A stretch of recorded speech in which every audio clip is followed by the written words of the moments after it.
Fargo and serving you on TV, online, and on the go. This is Valley News Live at 6. Did your phone go off this afternoon relating to an Amber Alert? Tonight, a sigh of relief after a 7-month-old girl who was missing for nearly 24 hours has been found safe. The Amber Alert was issued about 1:30 today, and then about 3 hours later, police said the baby, Leah Mae Morset, was brought to Sanford ER in Bismarck by an unknown person. Valley News Team's Melanie Palmer joins us in studio with more details. Melanie. Andrea, Mike, Leah Mae Morset was last seen on video surveillance with her mom around 1 yesterday morning in a business district on the south side of Bismarck. The child's mom, Dawn Morset, has since been arrested for child neglect and remains in custody tonight. Police initially said the mother left the child with 31-year-old Coley Pfaff, and they weren't sure where he was and wanted people to be on the lookout. But this evening, Leah Mae was dropped off at a hospital. Police tell us they still don't know who she was with during the whole time she was missing, but they do say she's in good condition. And as you can imagine, police and the community are beyond relief that this 7-month-old girl is safe. Now, this case is far from over. Police will continue to investigate what happened during those hours Leah Mae was missing. Andrea, Mike. All right, thank you, Melanie. Police say they will be contacting social services to see where Leah Mae will go after she's released from the hospital. The heat is on, the humidity has been turned up as well, and it's going to be climbing over the next few days. Let's get the latest from Hutch, who joins us now with No Wait Weather. Hutch? Across eastern North Dakota, radar is extremely quiet. All of us have some gusty winds, over 20 miles per hour in many spots as we head into our evening hours. The only activity on the radar across western and northwestern Minnesota. Lakes Country, central Becker County, seeing a thunder shower kind of trying to develop there. No lightning from that yet. And we see a few pimples on the radar there moving through Polk County into Bemidji and Baudette as well. This area will have a chance of isolated passing showers and storms as we'll cool into the 70s for the majority of our evening hours. It stays breezy in Fargo all the way until we get beyond sunset, then the wind tapers off. Grand Forks, likewise, will be in the 60s by bedtime with winds decreasing. It looks clear for most of us overnight. Now we have hot weather coming. We have a few more storms coming. I'll have details on all of that in your hour-by-hour forecast in just a moment. You'll be busy. Yes. All right, thanks. A North Dakota man will spend 30 years in federal prison for aggravated sexual assault of a minor. 30-year-old Calvin Keith Delorme of Belcourt will also be on lifetime supervision after his release.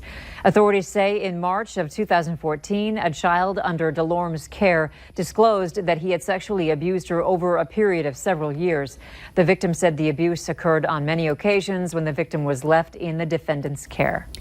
A National Guard staff sergeant is facing criminal sexual conduct charges after allegedly engaging in sexual contact with 2 females younger than 18.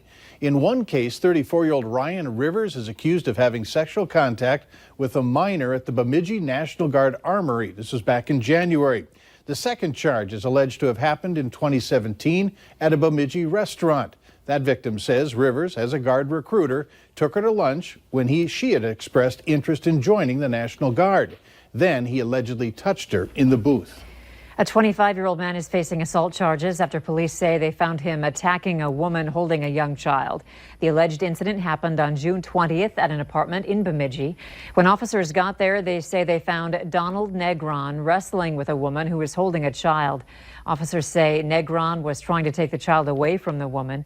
Police were able to get the child out. When officers talked to the woman, they learned Negron was a guest in the home, invited to stay there for one night after the woman and Negron met in treatment. A 59-year-old man who police say threw a death party for his wife and gave her meth has pleaded guilty to criminal neglect. Dwayne Johnson entered the plea that would dismiss a third-degree murder charge as part of the agreement with prosecutors. Johnson told authorities he held a death party for his wife after she begged him to take her home from a nursing home to die. Prosecutors say the plea deal calls for a 3-year prison sentence. Johnson will be sentenced formally in August. West Fargo police are asking for your help finding these 2 people of interest who are believed to be involved in an ongoing investigation. If you have any information about them, you are urged to call the West Fargo Police tip line 701-433-5333. A neighborhood in Grand Forks is shaken up after another report to people trying to steal items from properties. Valley News Team's Callie Hubbard went to that neighborhood today, finding out this has happened many times before.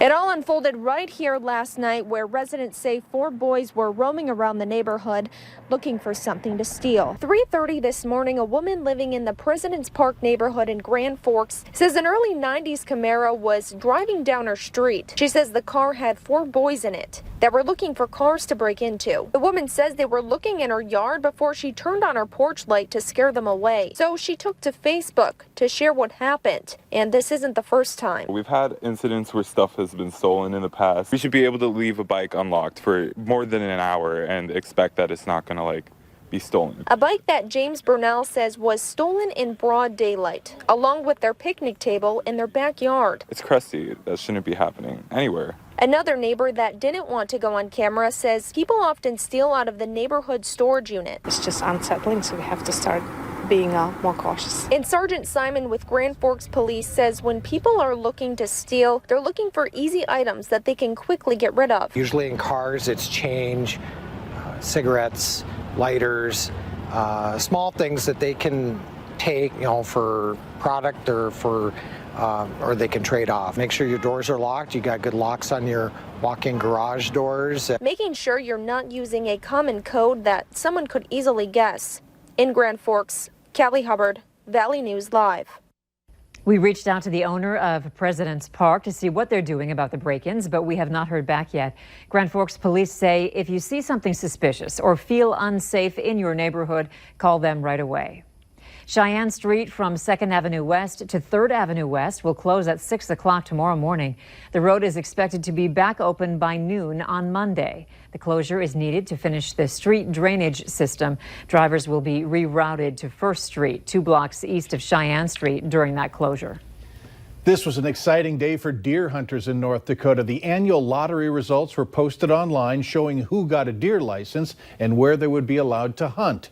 More than 78,000 individuals applied for the deer gun lottery license, in addition to about 13,500 gratis applicants. The 2019 Deer Gun Proclamation allows for 64,500 deer gun season licenses.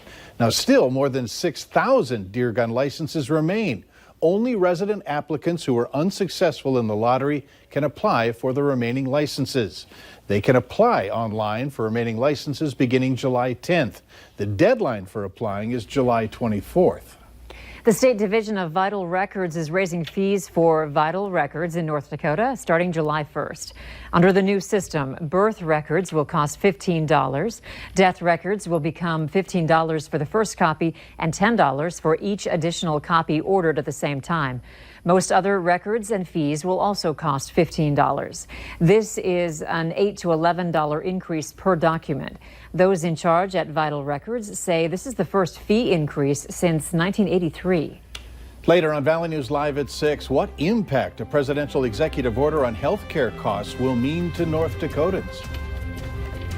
And temperatures warming a bit across the valley as we head into our midweek. The warming trend does continue. In fact, it gets downright hot. A few thunder showers this evening. More in your forecast. I'll have details coming up next.